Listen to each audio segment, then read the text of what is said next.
Welcome or welcome back to Rumor Society. On this channel, we share our opinions on social media stories and headline news. Now let's get into today's story. Alright guys, so today we are back in the kingdom of Kubala. We are back to finish up the story time, learn more about Kubala. I will post my previous videos. I'll post it in the description box below. If this is your first time here, you can go ahead and just check out the videos previously. At this point, this is either part 3 or part 4. I'm just as confused as these people right now. But I did find the tribes. Oh my gosh. I did find the tribe's TikTok page. It looks like they're about to be facing eviction again. Whoever owns this land actually came and confronted them because he wanted them off his property. Let's go ahead and check out this video before we get into more Kubala backstory. Edomites are running away. They have come to defile the kingdom of Kubala. Now look at them. Look at them. The God of Kubala, Yahweh, reigns supreme. Now they run. Now they run. Whole world, watch this.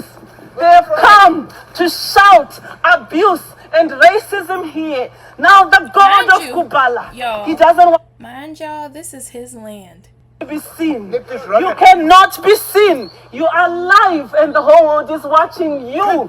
He has been coming to torment us every single day. Now he covers his face. Because why? Esau is a coward. Esau is a coward. You're disgusting. Look at him. He comes every single day. That's his dog. To torment us. Now he's running away. The God of Kubala. He reigns supreme. Wait. The Edomite. Y'all. Oh my gosh. Whoever the Scottish border people is, they trying to get these people off their land. This is ridiculous. Now look, this is the king of, what is he called?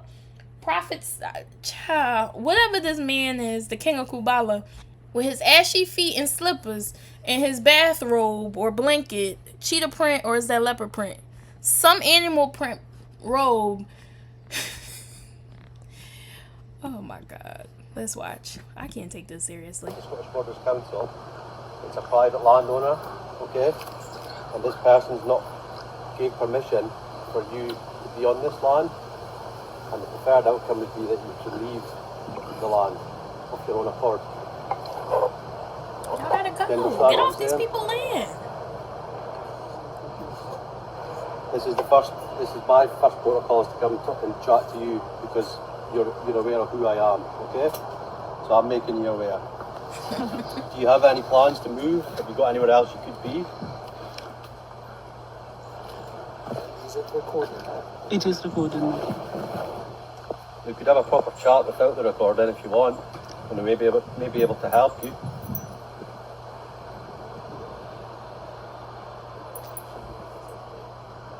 We're not trying to make you afraid. We're just making you aware of the landowner's intention or preferred outcome. That would be that you have to leave the land of your own accord. Yeah, the police are here as usual. Come to the kingdom of Kubala. Oh my God. This is how we are treated. Prefer to have a chat without the police being there? Is that something you're open to? Maybe a way we can help you? This is our life, really. The police are always here. I do understand what you're saying. Please understand what the landowner's preferred outcome is. This is the kingdom of Kubala. This is their land, okay? It's called Mambaza Woodlands. Okay. Just be aware of what I'm saying, okay? We will return, we will visit. Have a little think if there's anywhere else you could be. Okay? Yahweh be praised forever. Thank you. Take care. The gift. Kingdom of Kubala be established, and no one shall make us afraid in the land of our forefathers. You have seen this man. He's the one who was involved in making sure that our tents were burnt down. This morning he has come again with the police. With the police. Saying that you have to leave, even though it's not for. It's not for the council. This is how pathetic Esau has become. This land is a private land which is not owned by the council, but he has taken it upon himself to come and apparently evict us. If we do not evict, what does he do? He'll bend the tent. Yeah, they're gonna obviously do that because they did that in Mount Shungu. This guy, if he knows what he does, obviously the fire, this is the source. You've seen them, for the Bible says Esau is a stubble. Very well, and they shall be exposed. The kingdom of Kubala cannot be destroyed. Speak, The my kingdom gracious of king. Kubala is strong, Speak. and the kingdom of Kubala is not afraid of anyone. Oh, For Yehovah. the power of the heavens and the earth belongs to us. Yes, My people from all the four corners of the earth who are coming to Speak. Kubala, Messiah. come in your numbers. Come to He Mambaza. has come. The blue tent is up. Very well. No wonder they had to come when the blue tent is up. Now they are afraid of the rise of Kubala. Andy. Speak, my king. So we cannot wait to see you all. Oh, We shall be protected by the creator of we the are heavens and the earth. established. Baba Established Charo. firmly. Baba Charo. Baba No one Charo. shall make us afraid. Nobody. Kubala, Kubala. Il is where? Kubala, Kubala. Il is where? Kubala, Kubala. Il is where? Zion. Is here. Okay, but this land doesn't belong to Scottish Borders Council.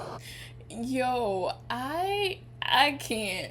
If y'all don't get out these people's backyard, get out these people's backyard and go find something to do. Kaura, get it together, Buki. You need to head home. This is getting ridiculous. Let's look at the comments. He's polite and actually concerned. Somebody said, you don't know him. Somebody said they keep invading Kubala. Landowners being nice about this. Because if I done told you once to move and you not moving, oh yeah, we gonna burn the tents down. And I don't care how much you Kubala. You Kubala your behind off my land. What in the world? This somebody said, what episode is this? Oh my gosh, this is a mess, y'all. This is a mess. This happened when they posted this. They posted this a couple hours ago, y'all. This was 9 hours ago. So who knows if they still in the kingdom of Kubala right now. But we about to go learn more. We back with our girl, y'all. She about to tell us. We on part 6 of the Kubala Chronicles. And we about to go ahead and learn more. So we are now on part 6 of the Kubala Chronicles. Let's go. So we have Nino, who woke up one day and very much decided, actually, I am on board with this. Where he initially said that he was a black Jew and it was an abomination for him or anybody in his household to be communing with the spirits of the dead, he does a complete 180 and he decides, actually, I am 100% on board with this. And I say it, I mean, of course, I can't say 100% that it was a decision. I can say what it seems like, right? Because with Jean, it was very much like a slow descent into this state. With him, it was very much, woke up one day, he puts the paint on his face, and he says that he is, again, the Messiah. He does a complete 180 on his previous statement about not communing with the dead. And he says that he has now been speaking to his ancestors. Mary, Queen of Scots, is one that always comes up. And then he accepts Jean as his prophetess of dreams, his seer of dreams. And he really encourages her. He encourages it. I don't know. Guys, I'm trying not to be biased. I am trying not to be biased, but I'm probably failing here. So with Nino now accepting Jean as his priestess of dreams and his seer, the strange happenings in the house and the strange concerning lives, they just get worse and worse, okay? He is streaming constantly, she is streaming constantly, and it all just builds. It builds and builds until eventually one night there is a crescendo, and the police are called. The lives escalate. We have Jean in one of the lives. They were always accusing people of being spies. They were very paranoid. They had a black book, and Kofi would write down the names of anybody that he believed was a spy in this black book, and that was it. Like, he was coming after them in the spirit realm, he used to say. Eventually, the night that the children are taken, things just, as I said, get to a point in the house where people on live, I believe, call the police. Or maybe it was neighbors, I'm not too sure. Jean is walking around her house. She has lit lanterns, like fire. She's walking around the house talking to Robert Mugabe. She's talking to who she believes is Meghan Markle. She's talking to who she believes is Prince Philip. We've got Kofi or Nino in the other room. He is talking and ranting and raving about being the Messiah and saying that he's coming after people. Anybody who's against him will be dealt with. The police turn up outside. You can hear them banging on the door. Jean is also doing a really intense painting during this live. She's covered in paint. The young children were covered in paint. Jean is hospitalized as a result of that police visit and that incident where her children are taken away. She posts a couple of days later from inside a hospital. She is doing better, but it's very clear that she's still,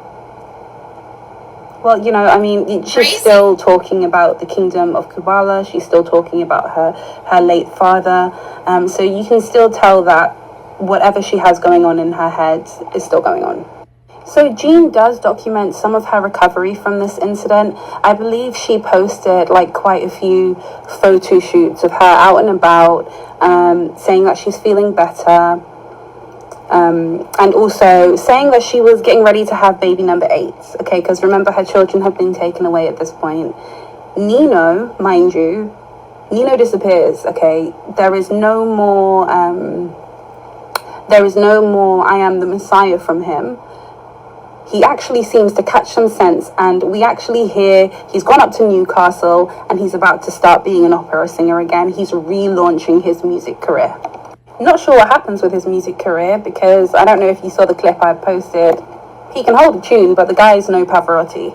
Some time passes, and it turns out Jean is back living with her eldest daughter in one of the apartments, and it turns out that Kofi has moved back in with them as well. We then see Jean's blog post. She now posts a lot about losing her children. She's very clearly distraught by this. As I said, I believe that she genuinely loved being a mum, and this really does affect her. So a lot of her posts on her blog are about her children being removed from her. She believes that they were stolen. She believes that they are going to be sold. And she still has quite a lot of disturbing theories about why they were taken. It doesn't seem that she can recognize that it was because the situation at home wasn't a good environment for children to be growing in. There are more concerning posts from Jean, one in particular where she says that she is going to end it. She says that she is being used as a sacrifice to relaunch Nino's music career. So I believe that Jean is hospitalized a few times. The police are being called a few times. But ultimately, her and Nino stay together. He stays with her, and they have a period of quiet. And then he pops up one day with a website, the Northern Kingdom or the Kubala Kingdom.co.uk, something like that, and pops up with Jean. They go live. They are dressed in their Black Israelite garb with the Hebrew symbols on their face, and they are 100% committed now to the Northern Kingdom and the Kingdom of Kubala. This is when he changes one of his business pages on Facebook to the Northern Kingdom page, and he begins to just post a lot about his ideologies, the things that he believes, his plans for the Northern Kingdom. I believe they post artwork, they post mock-ups. They say that they are free worshippers, and they say that their children have been taken away from them because they are free worshippers and because of the way that they choose to worship. They say that the Edomites, so that's what they call everybody who is not part of the Kubala Kingdom, anybody in the UK or anywhere else, we're all Edomites. Everybody is out to get him because he is descended of King David and Mary Magdalene, and that the system is out to get him. Basically, that's what he believes, and that's why his children have been taken away from him. So during this era of, I suppose this is when he was like the most active on social media, and it was like a very, you could see they were making an effort with their social media. They started to create some productions. I believe they called it Kubala Productions, like a few dramatizations, a few skits. They would go out into, I believe it's Durham town center. They would do interpretive dances to music portraying, you know, how their children were removed from their care. At the same time this is happening, Jean is also continuing to post her blog posts about her children being removed from her care. They start to, through this Northern Kingdom page, I've noticed that they start low-key recruiting people. We see a few people, at least one person turns up to them in person to be blessed by King Nino. And then we see footage posted on their Facebook page of young women kneeling and saying that they are a part of Kubala and Kofi's God is their God. So yeah, disturbing stuff all around. May your God be my God. This is a mess. May your people be my people. Love and peace to everyone. Kubala, Kubala, Iliswe. Prayers to King Atene and the whole kingdom of Kubala and the royal family. Also during this time, I believe they were allowed some visitations with their family, and they would go to this stately old English countryside hotel, and they used to like sort of cosplay in the hotel and, you know, be walking around like they were the Black Moors and this was their hotel. They I know that it looks like they had contact with the kids there a couple of times. They staged a few banquets and took some really nice actually photos in the on the staircase like a family. And then one day they post on Facebook at an airport outside hugging a young lady who they referred to as Lady Safi. And they said that Lady Safi had traveled all the way from the States. She has left absolutely everything behind to come and be Nino's wife and be Jean's handmaiden. And she believed that that was her calling, and she was now in the UK and joining the Kingdom of Kubala.